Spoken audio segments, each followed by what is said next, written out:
is on the way, may not be here yet, and Tanisha Jones, Senior Director for Strategy and Operations from Westside United.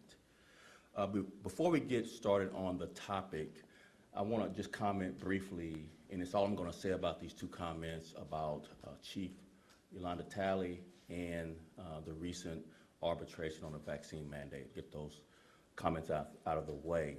So, starting with Chief Talley, as soon as we heard about the incident, we immediately forward the circumstances to the Inspector General. There's no evidence of any misconduct by Chief Talley. Secondly, the arbitration on the vaccine mandate, I'm just going to read just a few highlights of this. It was upheld. The grievance was denied. The city had no obligation to engage in midterm interest arbitration over the issue. The arbitrator affirmed the management right of the city to mandate the vaccine and the way that the city implemented the mandate, and placing officers in a no-pay status for failure to submit their vaccination status is not considered discipline or removal, and the department's decision to not allow officers to use accrued banked time was a permissible one. And there are more, obviously, details regarding the vaccine mandate arbitration decision.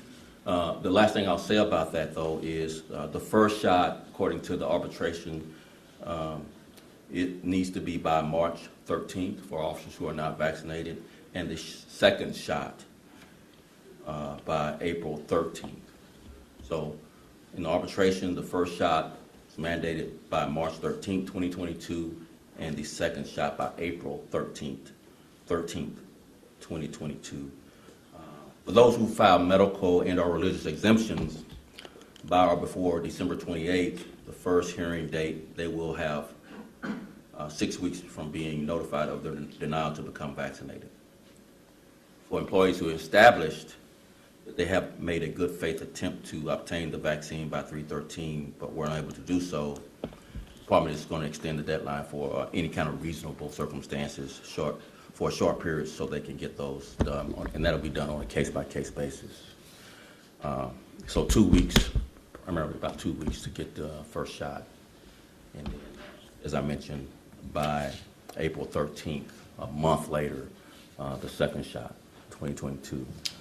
So now we're going to go through the topic of the day. We're not going to say any other comments. You can ask questions at the end about either of those, but I think it's prudent regarding Chief Talley for me to limit my additional comments because it's an ongoing investigation.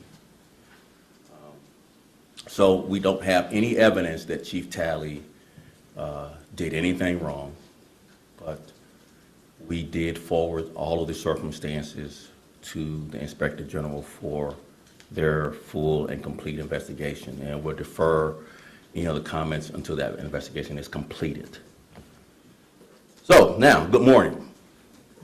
I would also just start with we are making progress focusing our efforts in combating gang and narcotic criminal networks in the city that drive violence.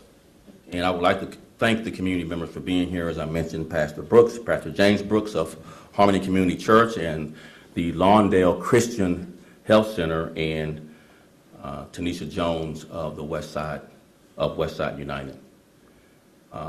But before we go into these cases, I want to highlight for a moment, shine a light, and congratulate Chicago's 17-year-old student at Providence St. Mael, Westside, the west side of Chicago, for his academic achievement of a perfect score on the ACT test.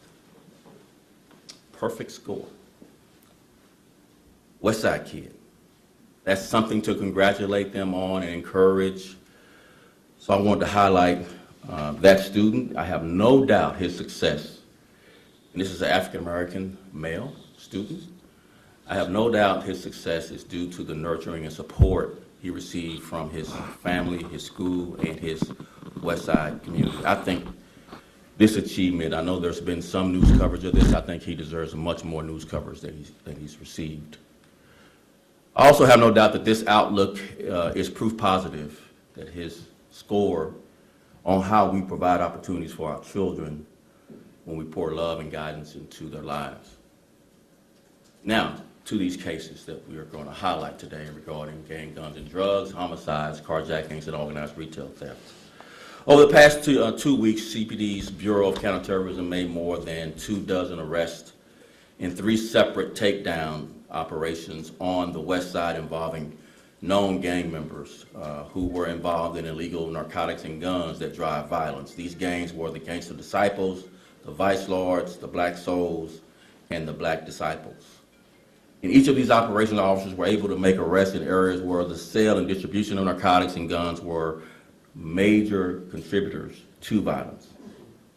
First, I'll note, is in the 10th District, where we initiated one of these operations. Actually, there were 2 on February 15th. We took 13 offenders in custody in this operation, including one who is being charged with gun running, which is a state charged felony. 2 are being charged with criminal conspiracy, and 17 are being charged with delivery of a controlled substance. We also seized 2 vehicles and recovered 5 guns, directly combating gun running and the drug trade with this operation. Another operation in the 15th District, still on the west side, yielded 7 arrests for criminal conspiracy to distribute a controlled substance. And this happened on February 18th. And all 7 was charged with this criminal conspiracy, and the investigation is ongoing to bring in even more offenders. During this particular undercover investigation, we seized 4 vehicles and documented more than 80 illegal narcotic purchases. It's plain to see that the presence and the ultimate recovery of guns and drugs in the heart of these communities underscores that we are concentrating our efforts in the right places, and we will keep doing this. And we will keep going after gang members and violent offenders preying on our neighborhood. We will be relentless in this effort. That's why, one of the reasons why we believe our clearance rates are on pace to surpass last year's clearance rates.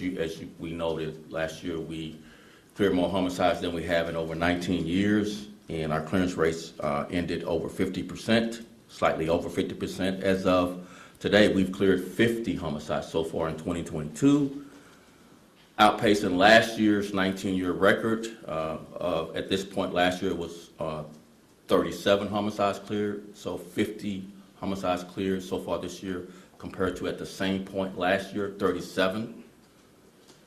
Clearance rates as of today are 60%, that's 60%. Closer to the national average. Obviously, we have much more work to do. As I continue to say, guns, gangs, and drugs drive violence and plague these communities for generations. And changing this has been long overdue. And we know that real change won't come overnight, but we all working together with the community, police officers, and others, we can see that change sooner. That's the part of the work that we all must do together, and we all play an important part in dismantling these gangs and getting guns off of our streets, day-by-day efforts. Other recent notable arrests beyond the criminal conspiracies, I want to just kind of go through some of those. Currently, carjackings are down 12%. We've made 211 arrests. 41 for vehicular hijacking, 59 for occupying a stolen vehicle, and 111 for criminal trespass to vehicle. One notable arrest in this area of carjacking, we arrested a 17-year-old juvenile, and he was charged with 1 felony count of aggravated vehicular hijacking with a firearm. On to the next subject matter is organized retail theft. On February 17th of this year, 19-year-old Jerome Williams was arrested by members of the Organized Retail Theft Task Force and the Great Lakes Regional Fugitive Task Force. Williams was placed into custody and charged with 5 felony counts of retail theft and 1 felony count of continuing a financial crimes enterprise, after being identified as an offender who entered the retail stores in both the 14th and 18th districts and took more than $20,000 worth of merchandise. This is what's characterized as a smash and grab. And another arrest, Hader, H-A-D-E-R Garcia, 18, was taken into custody by the Chicago Police Department and the Great Lakes Regional Fugitive Task Force on the 17th of February of this year. And Garcia was charged with 1 felony count of first-degree murder after being identified as the offender who shot and killed a 36-year-old male in the 4700 block of West Irving Park Road on December 18th. Another notable arrest was Christopher Burton was arrested by the Great Lakes Task Force and charged with 1 felony count of first-degree murder. And he was taken into custody in Phoenix, Arizona, and extradited back to Chicago for this heinous crime. Before I finish out my comments and turn it over to Pastor Brooks for comments, I just want to highlight the number of guns we've seized, Chicago police officers seized so far this year is at 1,458. That's a 6% increase over last year's record pace of over 12,000 guns by the end of the year. And again, as I repeatedly say, every gun seized is a potential life saved. It's a gun not used in a domestic violence incident. It's a gun that is not used in a road rage incident or a personal altercation or a gang conflict or a social media beef. I'm going to repeat that. Every gun seized is a potential life saved. It's a gun that can't be used in a domestic violence incident or a road rage, can't be used in a personal altercation or a gang conflict, nor is it a gun that can be used in a social media beef. All of these arrests and seizures is evidence that we're making progress. Not satisfied by any degree, but we're making progress. So I just want to make a reminder as I turn it over to Pastor Brooks that we have a reward tip hotline for evidence, witnesses that come forward that lead to charges and or convictions for gun trafficking and or homicide. That number, that phone number to call is 833-408-0069 to receive a reward for gun trafficking up to $5,000 and for homicides up to $15,000 that lead to either charges and convictions. We have to invest the time and the resources into every community, and we ourselves have to also be present and speak up. With that, I'll turn it over to Pastor Brooks, and then I'll come back for just a few questions. Thank you.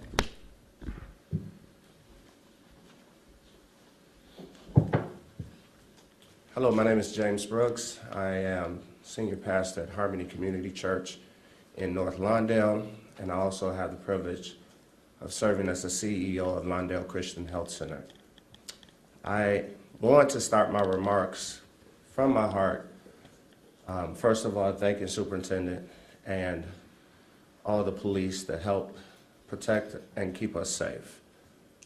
But let me start by saying this. I love to brag on my community. I love North Lawndale. I love the west side of Chicago. I love Chicago, but I have my favorites, right? And west side is one. Why? Because we have some amazing people, some resilient people. I know oftentimes you hear the despair, but when I walk through my neighborhood, I see nothing but hope. So I'm thankful. And loving our community means that we have an obligation to keep our neighbors, especially our children, safe, healthy, and educated. Safe, healthy, and educated. And we do this not by pointing fingers, but by linking arms with our police, with our community organizations such as Westside United. we link arms and we say we are better together.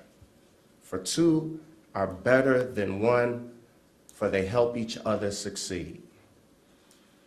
Oftentimes now, as a leader of a health center, I'm asked, what does health mean?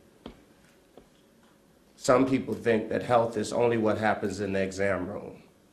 But I have learned that health is community, because one cannot be fully healthy if their community is not healthy. Let me say that again. One can't fully be healthy as an individual if your community is not healthy. So that means it takes all of us, police, church, organizations, leaders in the community, residents, to work together, linking arms, so that we can continue to make the West Side, in particular, North Lawndale, thrive. Thank you.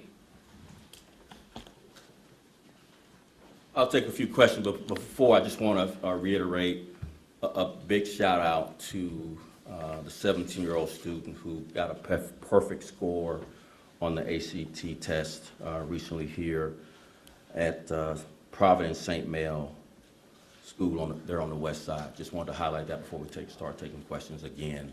Can't say that enough, how proud we all are of this student.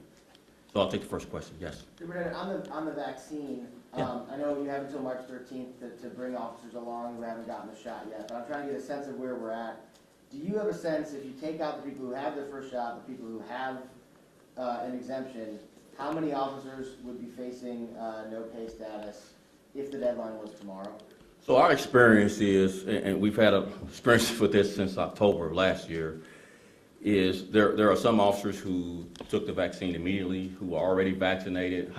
Actually, the population of Chicago Police Department has a higher percentage of vaccination than the general population, over 70%. And we saw that number continue to grow as time went on, as we began educating our officers more, spending more time with them one-on-one. We did one-on-one counseling because we thought that educating our officers was the way to get them comfortable with the vaccine.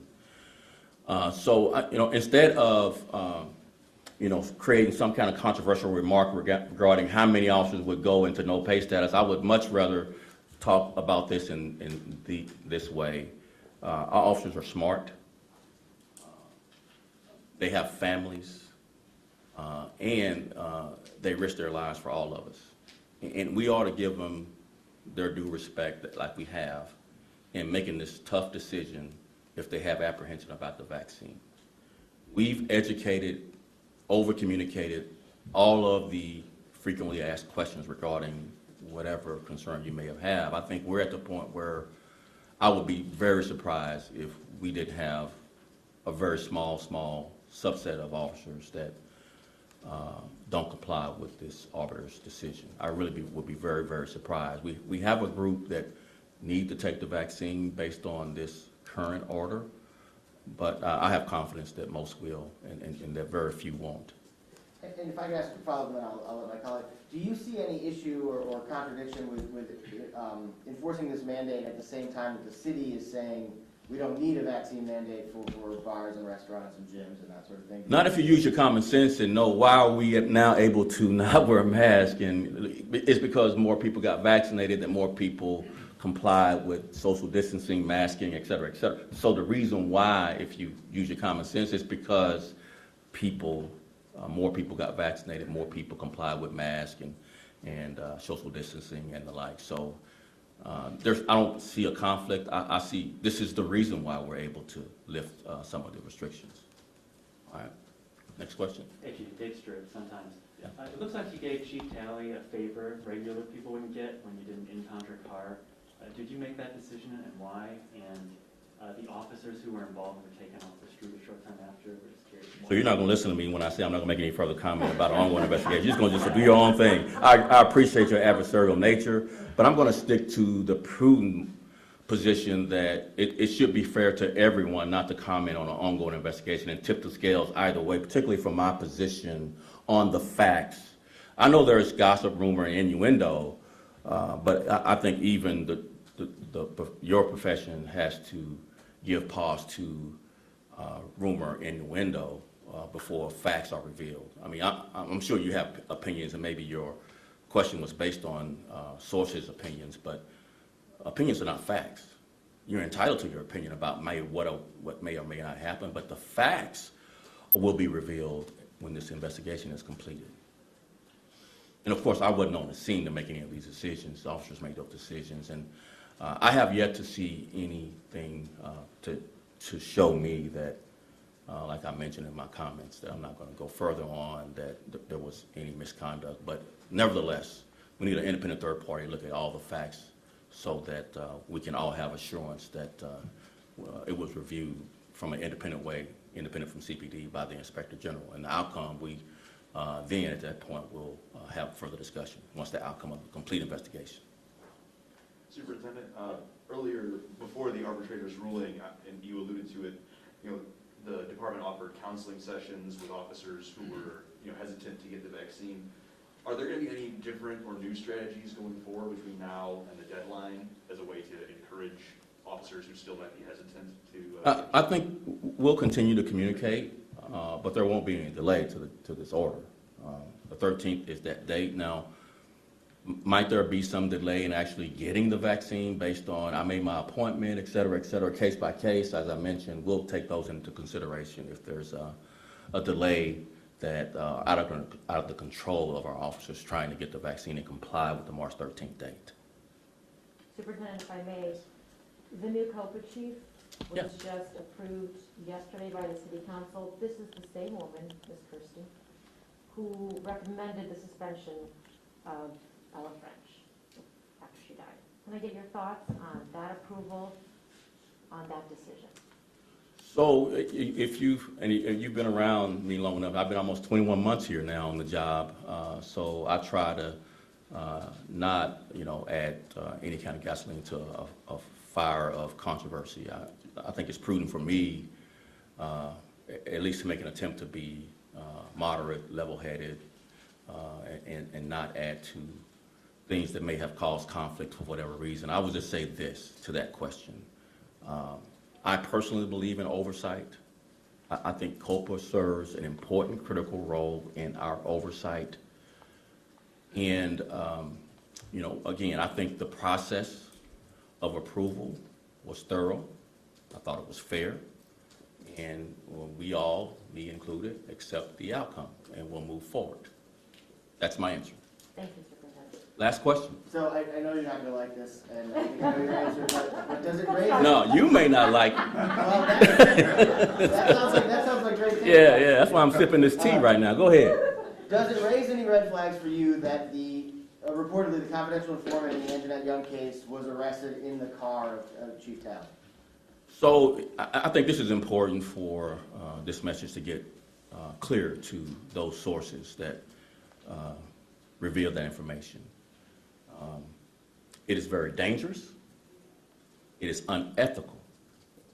And if, again, you have the right for your First Amendment, but not to put people in danger with this confidential information regarding someone who may or may not have been a confidential informant. And if I find out who it is, it will be severe penalties to those sources if they're Chicago police officers. I believe it is the lowest form of character and ethical conduct to reveal this sensitive information and put someone's life in danger. Thank you all very much. Appreciate it. Thank you, Superintendent. Superintendent.